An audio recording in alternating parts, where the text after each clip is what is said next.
Well, let me say first of all that I appreciate this opportunity to come and address the issues that we identified. I did do the review on July 1st and 2nd based on your all's request for the Department of Education. So I came as an employee of the Department of Education. I found your staff to be competent, to be courteous, and to be very cooperative.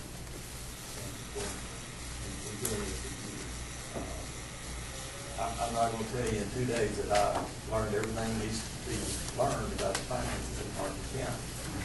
But a whole lot of what I learned was because the staff is cooperative and courteous and competent in getting the information together. So I appreciate that.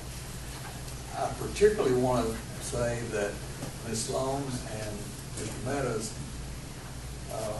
I found to be very insightful about the issues we were dealing with, to be very confident and to be committed to improving the education services for the students in Harkin County.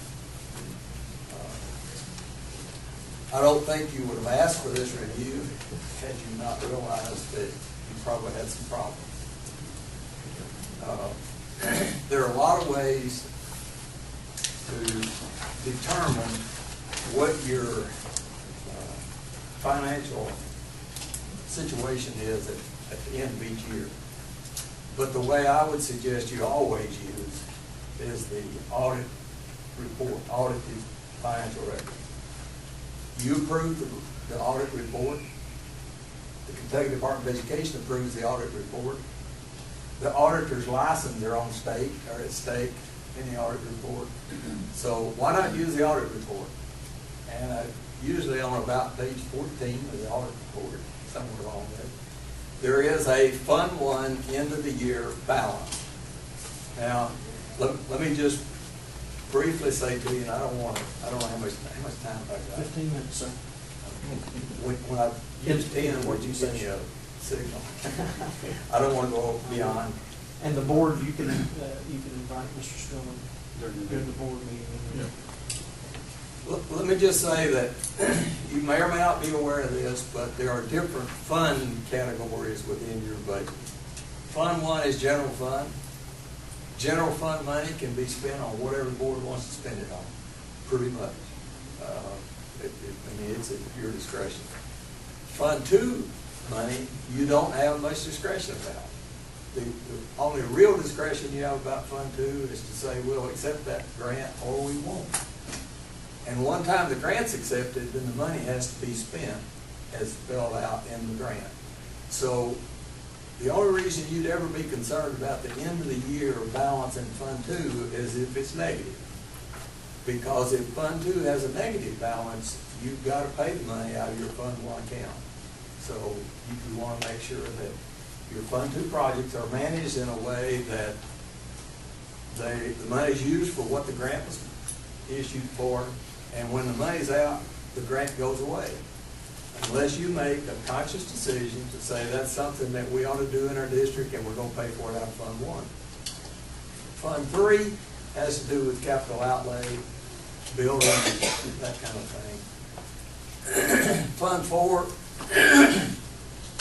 is usually not even in the account. Fund 5 is your school food service program. School food service is the one program that you manage that operates in much the same fashion as a business does. It brings in revenue, pays its own way, has a balance at the end of the year. That balance stays in that program until the next year, and you do it all over again. Your food service program, I didn't look at it in detail, but just looked at fund balances. It enjoys a healthy fund balance. I'll say before I go on, while we're talking about food service, we don't have to come back to it. You are supplementing food service on an annual basis out of Fund 1 by not charging indirect costs. So you're paying for utilities and building use and those kinds of things.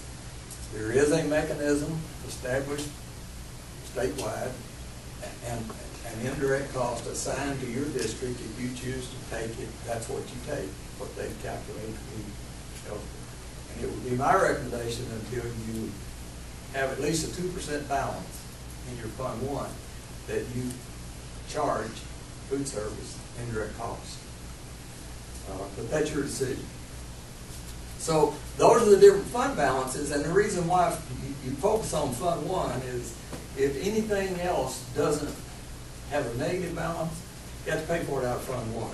So Fund 1 did. Okay. If we go back 5 years, in fiscal 09, your Fund 1 balance was $1,400,000. That's in the middle of the first page on the report. FY10, the Fund 1 balance went down to $1,392,000. Not a significant drop. FY11, the Fund 1 balance went down to $517,000. A very significant drop.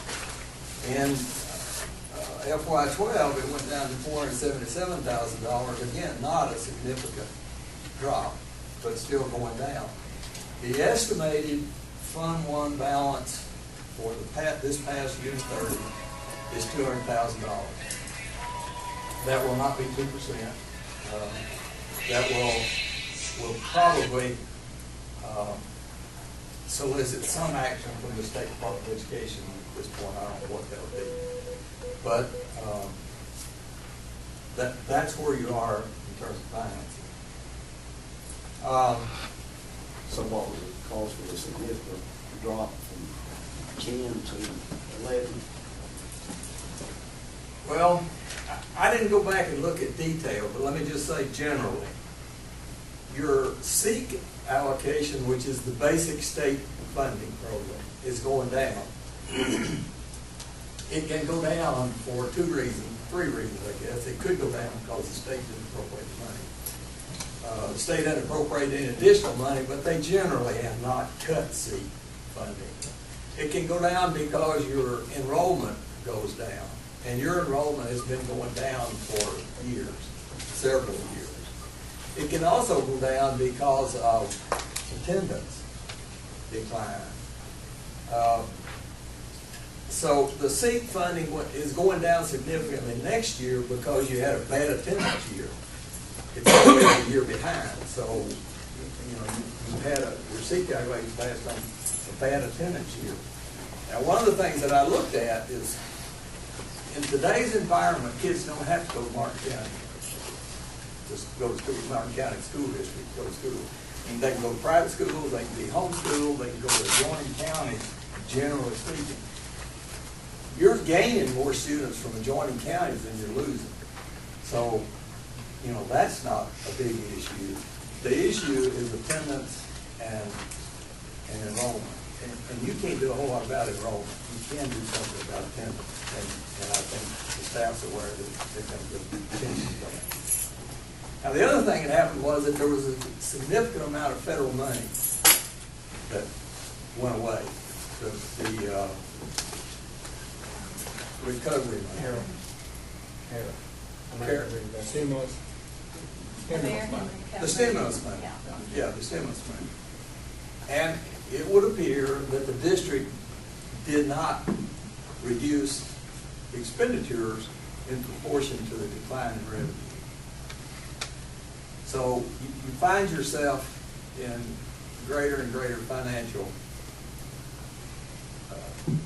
constraint problem. Well, the question is, what can you do about that?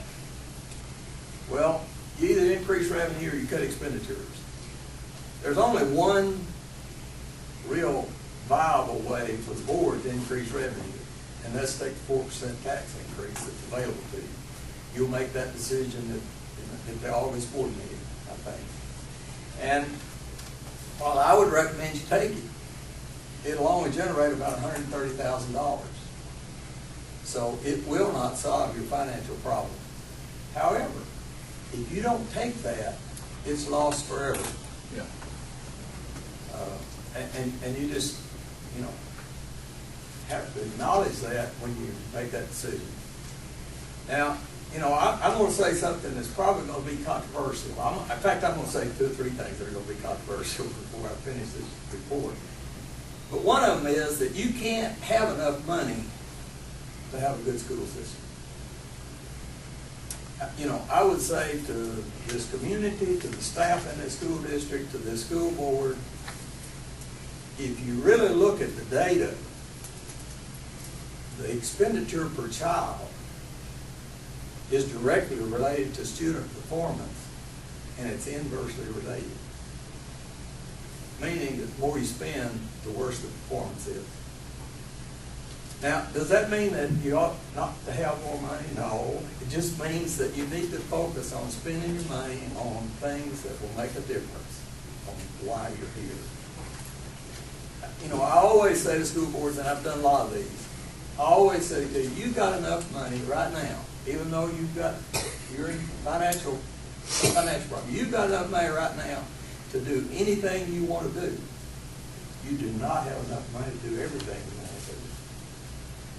And the key to the quality of education you provide to the students in Martin County is how do you spend your money? What do you buy with the money you've got? So that's where we find ourselves. I can't tell you all the things you ought to do. I have made note of some things in the report that I think you should consider. You know, one of the things that I think you've got to be very careful about is taking on costs with no resources to pay them. The most recent example is that you rolled the Head Start transportation program into your regular transportation program. And there's no money to pay for it. Your current transportation program, there's a funding formula to fund transportation in the state of Kentucky, and it's based on cost. And the way, it's a complicated kind of formula, but basically